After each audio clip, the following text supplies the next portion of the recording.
So today I just wanted to talk about your perks and your feats, what your loadout is going to be with Hitokiri when you play them in MM. I mean, feats obviously, if you're playing tournaments and stuff, I'll mention a little bit of that, but mostly this is just for your regular matchmaking experience. So his unique feats are interesting. His first feat, Deliverance, gain a shield and uninterruptible stance while executing a hero. It's good. It's good. I really would have liked if it wasn't interruptible on guard break.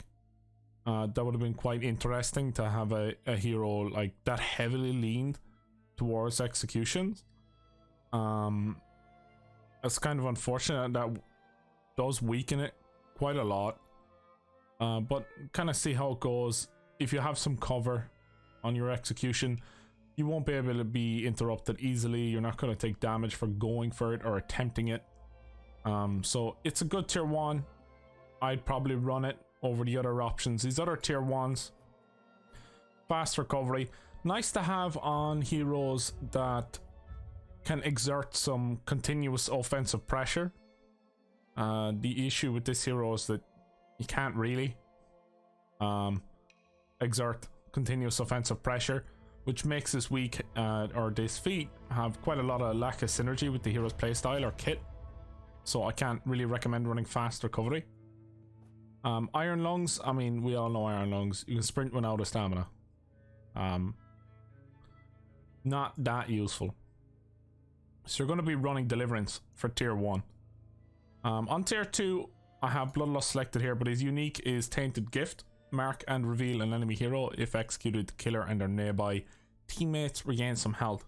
Now the thing about this is you'll see with this hero, his unique feats actually have a lot of synergy with one another. And as you unlock more of them, you know, it increases the power level of the previous one due to synergy. With Tainted Gift, it's quite nice that it's not only you that can execute the hero and, you know, nearby teammates regain health. You're marking them, so if you see someone getting executed, you can mark them. You gotta do it before the execution, you can't mark it during.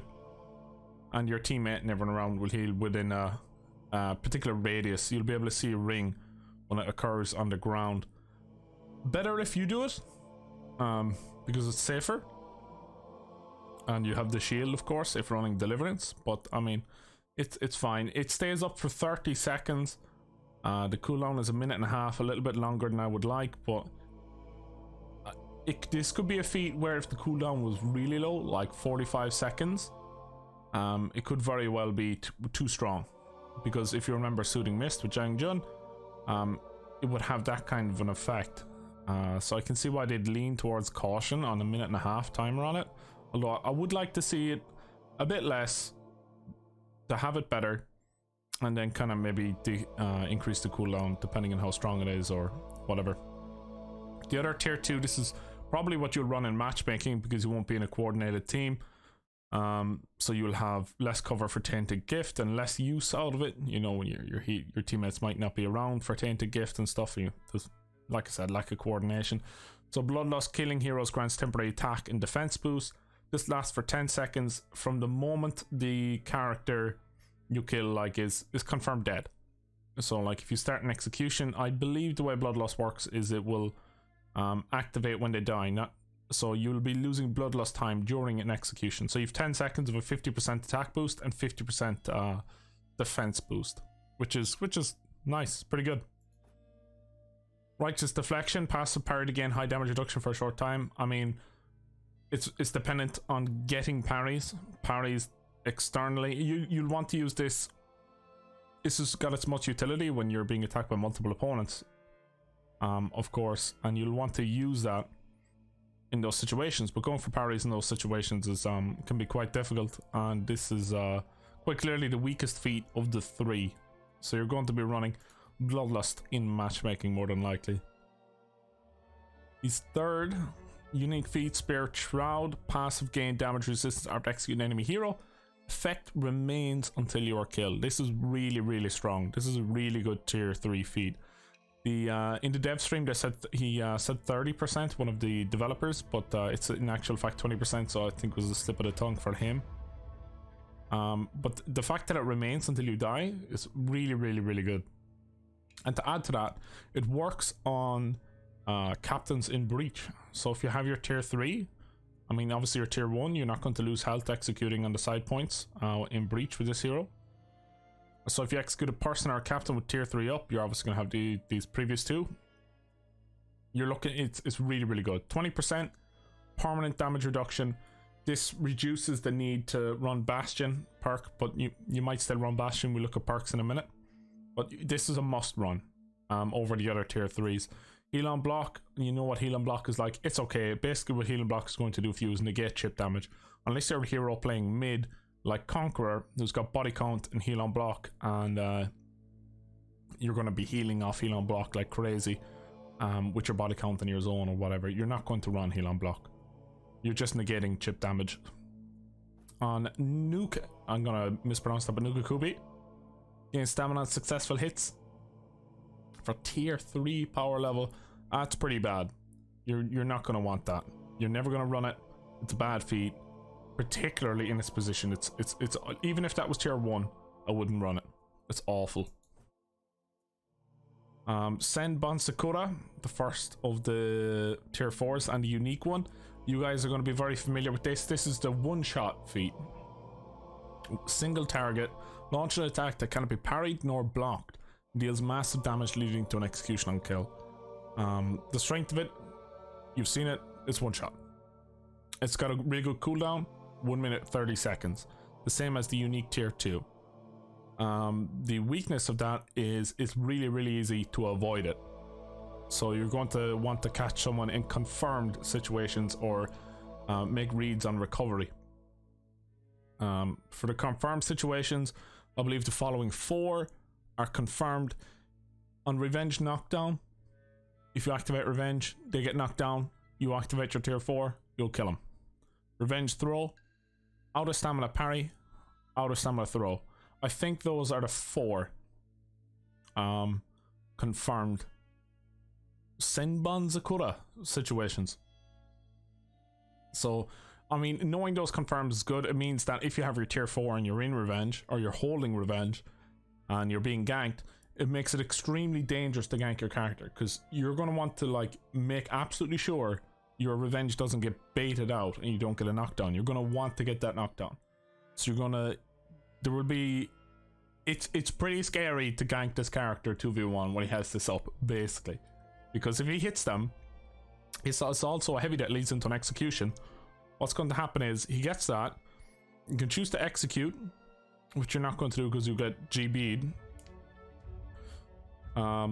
Wait, you're in Revenge. Alright, ignore that. I can't think about that one right now. But you're going to get Bloodlust activated. You're going to get your 20% damage resistance if you don't already have it. You'll have your Revenge up. I mean, and you're in a scary 1v1 for the opponent. Your other tier 4, Regenerate. Regenerate is very mediocre, especially for tier 4. It's kind of like whatever. You're out of lock. You walk around. You heal slowly. Fear itself. Fear itself is a decent feat, but it's highly character dependent. You need to have chase like Warden, Shaman, Shaolin. I mean, those kind of heroes. Zerk, if people don't just straight up run away from you. Fear itself would be good on. On this hero, you can, with faster movement speed heroes like Shaolin,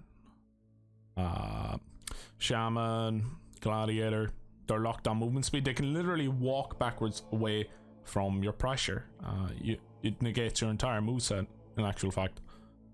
So you're never going to run Fear Itself on this hero ever. You're just going to run your one shot. So this is going to be your perk or feat setup for matchmaking. We'll take a look at the perks now.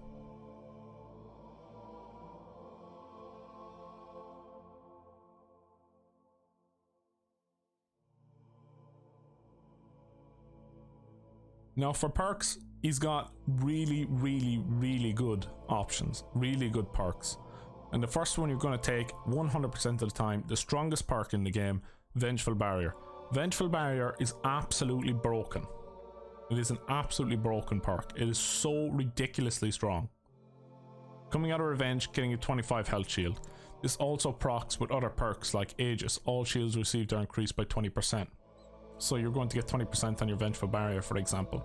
Shields up upon spawn or when revived receives a 15 health shield.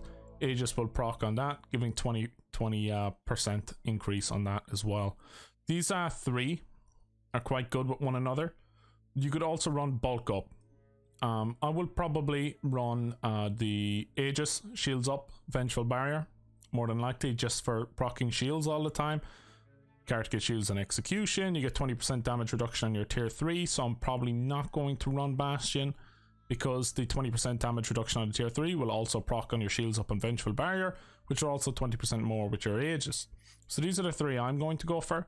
Hi guys, sorry to interrupt the video, but this is me from the future after realizing I made a mistake. You get higher effective HP if you run Bulk Up, Vengeful Barrier, Shields Up over the course of a game, rather than 20% on Shields Up, because I'm not sure Aegis is proc by Vengeful Barrier. Aegis proc Shields Up, but it's only 1/5 of 15, so you're getting 18 HP start, an extra 3 HP on death, rather than getting 4 each renown level on Bulk Up. So run Bulk Up, Shields Up, and Vengeful Barrier. I can see why you might like to have your Bastion. So you have 10% damage reduction until you unlock your tier 3 and get an execution, but I'm happy to try get my execution and get my 20% damage increase or decrease procced then. Bulk Up is surprisingly decent. I was really skeptical about Bulk Up ever being worth my while, but Bulk Up ain't bad. It's a pretty solid one, and it makes people like, for example, Warlord with Tough as Nails, a nightmare in matchmaking, where it just takes so damn long to kill them. It's really frustrating. I in my opinion, perks are really badly balanced across classes, individual perks and whatever else. But you're going to want to run Aegis, Vengeful Barrier, Shields Up in my opinion. With that guys, I hope you enjoyed the video. If it helped you, let me know in the comments. If you think other perks or whatever, a combination of things would be better, you know, any questions, fire them in there. If I see any errors in this video, please feel free to put them in the comments and I will pin it so people know about it. We don't get any mistakes in there. And with that, thanks for watching.